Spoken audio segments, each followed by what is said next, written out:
Washington, AP.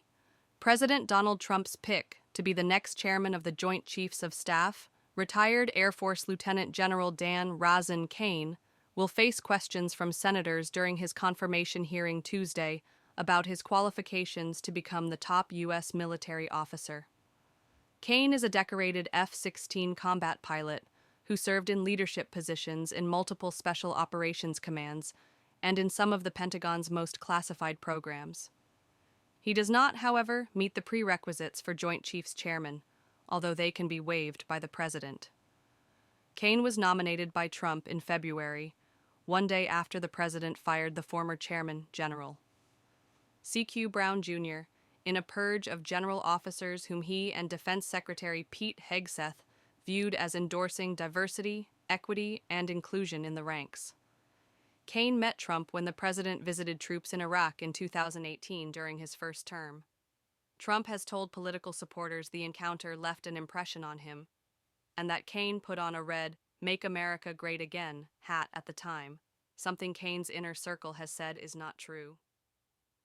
Caine has been described by former military colleagues as a deeply serious career officer who has spent the past few weeks meeting with both Democratic and Republican lawmakers, said a former U.S. official who has helped Caine prepare for the confirmation process and spoke on the condition of anonymity to provide details on Caine's nomination.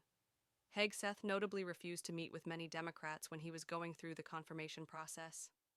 Because he retired in December, Caine would need to be sworn back into active duty. That would take place after he is confirmed, and then he would be promoted to 4-star general, the official said. Caine's nomination following the ouster of Brown is likely to raise questions from some Democrats on the Senate Armed Services Committee about whether he will remain independent of Trump. During Trump's first term, his relationship with then-Chairman General Mark Milley soured as Milley pushed back and took steps to try to prevent what he saw as an attempt to politicize the office, such as by reminding military service members they take an oath to the Constitution, not to a president. The relationship soured to the extent that within hours of Trump being sworn in office in January, Milley's portrait as chairman of the Joint Chiefs was removed from the Pentagon. Trump and Hegseth have subsequently stripped Milley of his security clearance and security detail.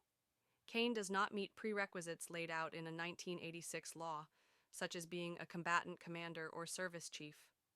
The law, however, allows presidents to waive those requirements to fill the position with someone they are most comfortable with.